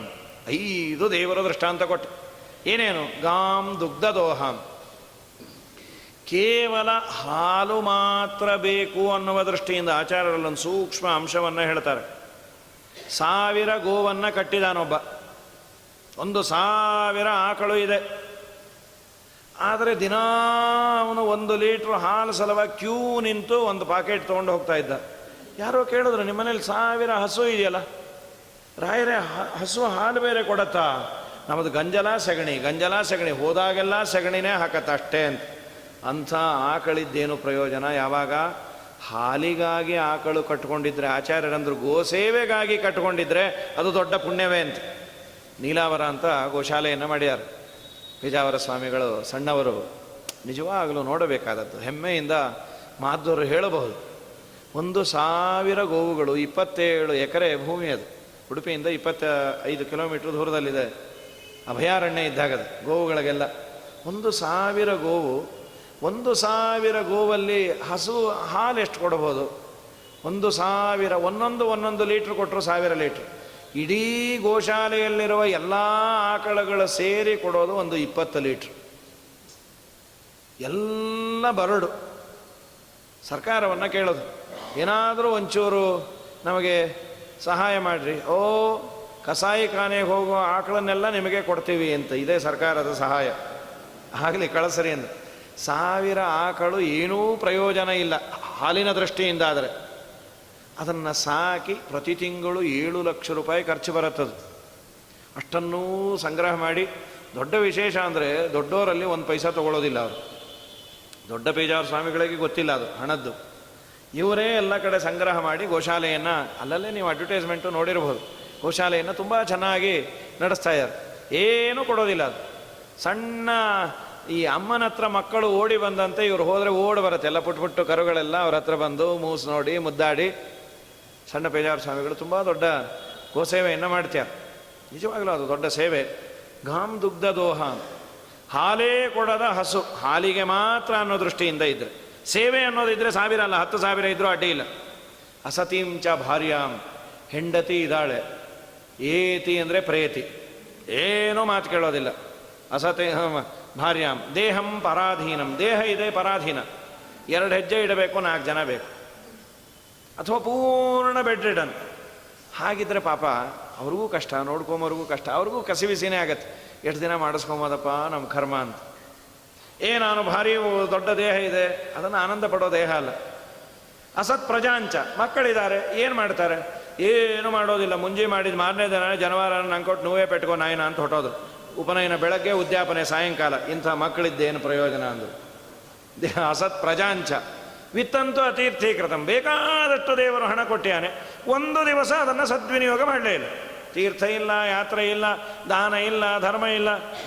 ದಾನವನ್ನು ಮಾಡದವನ ದ್ರವ್ಯ ವ್ಯಾತಕೆ, ಧ್ಯಾನವನ್ನು ಅರಿಯದವನ ಪೂಜೆಯಾತಕೆ, ಸ್ನಾನವನ್ನು ಮಾಡದವನ ಜಪವು ಯಾತಕೆ, ಮಾನಿನಿಯು ಇಲ್ಲದವನ ಬದುಕು ಯಾತಕೆ, ಮಧ್ವಮತವ ಪೊಂದದವನ ಭಕುತಿ ಯಾತಕೆ. ವಿಜಯರಾಯರಂತ. ಹೀಗಾಗಿ ದೇವರು ಕೊಟ್ಟ ಸಂಪತ್ತು ವಿನಿಯೋಗ ಆಗದೆ ಅದು ಯಾರಿಗೂ ಉಪಯೋಗ ಬಿಗದೆ ಸ್ಟ್ಯಾಗ್ನೆಂಟ್ ವಾಟರ್ ಆದರೆ ನಿಂಗೂ ಇಲ್ಲ, ಮಂದಿಗೂ ಇಲ್ಲ. ದಿನ ನೋಡಿ ಆನಂದ ಪಟ್ಟಿ ಅಂದರೆ ಮುಂದೆ ಹಿಂದೆ ಹಾಕ್ಕೊಂಡು ಹೋಗ್ತೀಯಾ ಅಂತ. ಇದು ಎಷ್ಟು ವೇಸ್ಟೋ ಅಷ್ಟೇ ವೇಸ್ಟು ಜ್ಞಾನ ಇದ್ದು ಇಂಪ್ಲಿಮೆಂಟೇಷನ್ ಇಲ್ಲಿ.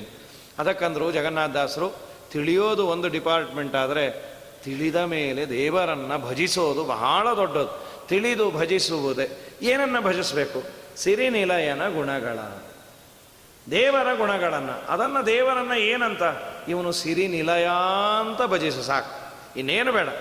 ಯಾರು ದೇವರು ಅಂದರೆ ಲಕ್ಷ್ಮೀಪತಿ ಅಂತ ದೇವರನ್ನು ಆರಾಧನೆ ಮಾಡು. ಇನ್ನೆಲ್ಲರೂ ಅದರಲ್ಲಿ ಬಂದು, ಸಾಮಾನ್ಯವಾಗಿ ನಾವು ನೀವೆಲ್ಲ ಲಕ್ಷ್ಮೀ ಆರಾಧನೆ ಮಾಡೋದು ಜಾಸ್ತಿ. ಲಕ್ಷ್ಮೀ ಆರಾಧನೆ ಸಂಪತ್ತು ಬರಲಿ ಬರಲಿ ಬರಲಿ ಬರಲಿ ಅಂತ ಬಹಳ ಮಂದಿ. ಅದು ದೇವರೇ ಹೇಳಿದ್ದಾನೆ, ಲಕ್ಷ್ಮೀ ಇದ್ದರೆ ಸಾಕು. ಕೆಲವರು ಭಯನೂ, ಸುಮ್ಮನೆ ನಾರಾಯಣ ಆರಾಧನೆ ಮಾಡೋ ವೈರಾಗ್ಯ ಬಂದುಬಿಟ್ರೆ ಕಷ್ಟಪ್ಪ, ನಾರಾಯಣ ದಯಮಾಡಿ ನೀ ಬರಬೇಡ, ನಿನ್ನ ಹೆಂಡತಿನ ಮಾತ್ರ ಕೊಟ್ಟು ಕಳಿಸು ಅಂತ. ದೇವರಂತ, ನನ್ನ ಹೆಂಡತಿ ಬಂದು ಅಂದರೆ ಮಹಾ ದುಃಖ ಪಡ್ತೀರಿ. ಕ್ಲೇಶೋ ಅಧಿಕತರಸ್ತೇಷಾಂ ಅವ್ಯಕ್ತಾಸಕ್ತ ಚೇತಸಾಂ. ಅವ್ಯಕ್ತ ತತ್ವಕ್ಕೆ ಅಭಿಮಾನಿಯಾದ ಮಹಾಲಕ್ಷ್ಮೀ ದೇವಿಯಲ್ಲೇ ಯಾರಿಗೆ ಆಸೆ ಅಪೇಕ್ಷೆ, ಅವರು ಕ್ಲೇಶವೇ ಜಾಸ್ತಿ ಅಂತ. ತುಂಬ ತೊಂದರೆನೇ ಅದು. ಬರೀ ದುಡ್ಡು ದುಡ್ಡು ದುಡ್ಡು ದುಡ್ಡು ಆದರೆ ಅದು ಎಲ್ಲವನ್ನು ಬಿಟ್ಟುಬಿಡ್ತೀವಿ. ಮಾರಲ್ಸ್ ಎಲ್ಲ ಬಿಟ್ಟುಬಿಡ್ತೀವಿ, ಎಥಿಕ್ಸ್ ಎಲ್ಲ ಈಗ ಇಲ್ಲ ಎಲ್ಲರಿಗೂ ಅನುಭವವೇ ಅದು. ಎಲ್ಲವೂ ನಮ್ಮ ಪುರಂದರದಾಸರಂತ, ರೊಕ್ಕ ಎರಡಕ್ಕೂ ದುಃಖ ಕಾರಣಕ್ಕ, ಗಂಟಾನು ಕಟ್ಟಲು ಕಲಿಸೋದು ರೊಕ್ಕ, ನೆಂಟಾರ ಇಷ್ಟಾರ ಮರೆಸೋದು ರೊಕ್ಕ. ಅದು ಘಕ್ಕಾನೇ ಹೋದರೆ ಘಾತ ಕಾರಣಕ್ಕ, ರೊಕ್ಕ ಎರಡಕ್ಕೂ ದುಃಖ ಕಾರಣಕ್ಕ ಅಂತ. ಅದು ತುಂಬ ಆಯಿತು ಅಂದರೆ ಇಲ್ಲದ ಗುಣಗಳ ತರಿಸೋದು ರೊಕ್ಕ. ಇಲ್ಲದೇ ಇದ್ದ ಗುಣಗಳೆಲ್ಲ ಅವರೆಲ್ಲ ಮಾಡ್ತಾರೆ. ಏನು ಮಹಾವಿದ್ವಾಂಸರಪ್ಪ ಅವರು. ಅವರೇನು ಬಾಯೇ ಬಿಡಲ್ಲ. ತುಂಬ ದೊಡ್ಡ ವಿದ್ವಾಂಸರ ಲಕ್ಷಣವೇ ಅದು, ಬಾಯೇ ಬಿಡಲ್ಲ. ಅದು ಹೇಗೆ ನಿಮಗೆ ಗೊತ್ತಾಯಿತು? 3 ಕೋಟಿ ರೂಪಾಯಿ ಇದೆ ಅವರಲ್ಲಿ, ಅವ್ರನ್ನ ವಿದ್ವಾಂಸರಲ್ಲ ಅಂದರೆ ಇನ್ಯಾರು ಅನ್ನಬೇಕು? ನಿನ್ನ ತಲೆ ಅಂತಾರೆ. ಇದು ಮನುಷ್ಯನ ದೌರ್ಬಲ್ಯ. ಶ್ರೀಪಾದರಾದ್ರೆ ಅವತ್ತೇ ಅಂದ್ರೆ, ಉಂಟಾದ ಕಾಲಕ್ಕೆ ನೆಂಟರು ಇಷ್ಟರು ಭಂಟರಾಗಿ ಬಂದು ಬಾಗಿಲ ಕಾಯುವರು. ಉಂಟಾದ ತನ ತಪ್ಪಿ ಬಡತನ ಬಂದರೆ ಒಂಟೆಯಂತೆ ಕತ್ತ ಮೇಲಕ್ಕೆತ್ತುವರು. ಕಾಡ ಬೆಳೆದಿಂಗಳು ಈ ಸಂಸಾರ ಕತ್ತಲೆ ಬೆಳೆದಿಂಗಳು. ಉಂಬಾಗ ಉಡುವಾಗ ಕೊಂಬಾಗ ಕೊಡುವಾಗ ಬೆಂಬಲಿಗರಾಗಿ ನಗುತ್ತಾಲಿಯರು. ಬೆಂಬಲತನ ತಪ್ಪಿ ಬಡತನ ಬಂದರೆ ಇಂಬು ನಿನಗಿಲ್ಲ ವೆಂಬುವರಯ್ಯ. ಕಾಡ ಬೆಳೆದಿಂಗಳು ಈ ಸಂಸಾರ ಕತ್ತಲೆ ಬೆಳೆದಿಂಗಳು. ನೀನು ಕೇವಲ ಹಣಕ್ಕಾಗಿ ಬದುಕದೆ ಅಂದರೆ ಇಷ್ಟೇ ಹಣೆ ಬರಾಗತ್ತೋ. ನನ್ನ ಹೆಂಡತಿಯಲ್ಲ, ನನ್ನ ಸಮೇತ ಹೆಂಡತಿ ಬರಬೇಕು. ಶ್ರೀನಿಲಯನ ಗುಣಗಳ ದೇವರು ಸಿರಿನಿಲಯ, ಲಕ್ಷ್ಮೀದೇವಿಗೂ ನಿಲಯ, ಲಕ್ಷ್ಮೀದೇವಿಗೂ ನಿಯಾಮಕ, ಲಕ್ಷ್ಮೀಪತಿ ಅಂಥೇಳಿ ಅದಕ್ಕೆ ಟೀಕಾರಾಯರು ಶ್ರೀಯಪತ್ತೆ ನಿತ್ಯ ಗಣಿತ ಗುಣಮಾಣಿಕ್ಯ ಅಂತ ಶ್ರೀಪತಿ ಅಂತಂದರು. ವ್ಯಾಸರಾಜರು ನವಮಿ ಲಕ್ಷ್ಮೀ ಸಹಾಯಂ ಅಂಥೇಳಿ ನ್ಯಾಯಾಮೃತದಲ್ಲಿ ಲಕ್ಷ್ಮೀಪತಿಯಾದ ಭಗವಂತನಿಗೆ ನಮಸ್ಕಾರ ಮಾಡ್ತೀನಿ. ಇನ್ನೊಂದು ಆಖ್ಯಾಯಿಕೆ ಅಂದರೆ ವ್ಯಾಸರಾಜರು ಮೊದಲು ಕೃಷ್ಣ ಅನ್ನುವ ಅಂಕಿತದಲ್ಲಿ ಮಾಡೋರಂತ, ಕನಸಲ್ಲಿ ಬಂದು ಹೇಳೋರಂತ, ಬರೀ ಕೃಷ್ಣ ಅನ್ಬೇಡಪ್ಪ, ನಮ್ಮ ಹೆಂಡತಿ ಜೊತೆನೇ ಇರ್ತೀವಿ, ಸಿರಿಕೃಷ್ಣ ಅನ್ನು ಅಂಥೇಳಿ ನೀನು ತಲೆ ಬೋಳಿಸ್ಕೊಂಡೇ ಇರಿ, ನಾವು ಜೊತೆಗೇ ಇರ್ತೀವಿ, ಆದ್ದರಿಂದ ಸಿರಿಕೃಷ್ಣ ಅಂತಾನೆ ಆಗಲಿ ಸ್ವಾಮಿ, ಸಿರಿಕೃಷ್ಣ ಅಂತ ಆಮೇಲೆ ಅಂಕಿತ ಮಾಡಿದ್ರು ಅಂತ. ಏನು ಮಹಾನುಭಾವರು ದೇವರ ಜೊತೆ ಆಟ ಆಡ್ಕೊಂಡವರು, ತನ್ನ ಭಕ್ತರ ಜೊತೆಯಲ್ಲಿ ಆಟ ದೇವರು ಆಡ್ತಾನೆ. ಸಿರಿಕೃಷ್ಣ ಅಂತ ಸಿರಿನಿಲಯನ ಗುಣಗಳ ಆ ಪರಮಾತ್ಮನ ಗುಣಗಳನ್ನು ಚಿಂತನೆ ಮಾಡೋದೇ ಬದುಕಿದ್ದಕ್ಕೆ ಸಾರ್ಥಕ. ಯಾಕೆಂದರೆ ವೇದ ಹೇಳಿದ್ದದೆ, ಯಥೋವಾ ಇಮಾನಿ ಭೂತಾನಿ ಜಾಯಂತೆ ಏನ ಜಾತಾನಿ ಜೀವಂತಿ ಯತ್ಪ್ರವಿಸ್ಸಭಿಸಂಭಿಷಂತಿ ತದ್ವಿಜಿಜ್ಞಾಸಸ್ವ.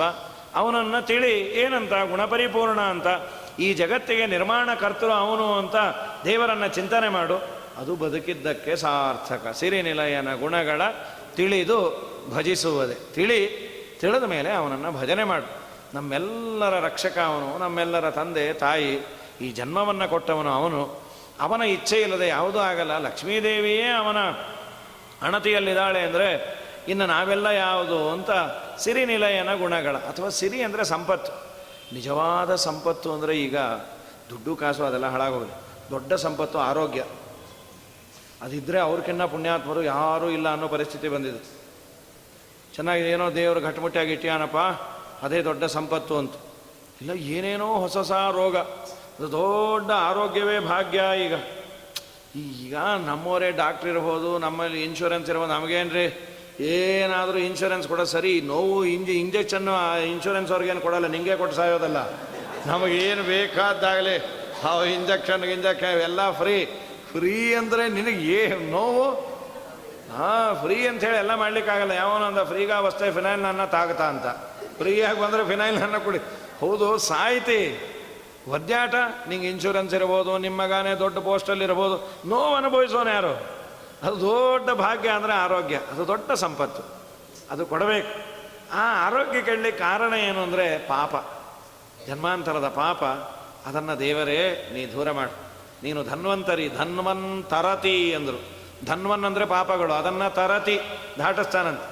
ಧನ್ವಂತರಿಂಗ ರುಚಿ ಧನ್ವಂತರಿತರು ಧನ್ವಂತರಿ ಭವಸುಧಾ ಭಾನ್ವಂತರಾವಸತ ಧನ್ವಂತರಾಧಿಕೃತ ತನ್ವಂತರೌಷಧನಿದೆ ಧನ್ವಂತರಂಗಜೋಬು ಧನ್ವಂತಮಜಿಷು ವಿತನ್ವನ್ಮಬ್ಧಿತನಯ ಸೂನ್ವಂತಕಾತ್ಮಹೃದ ತನ್ವಂತರಾವಯವ ತನ್ವಂತರಾರ್ತಿ ಜಲಧೌ.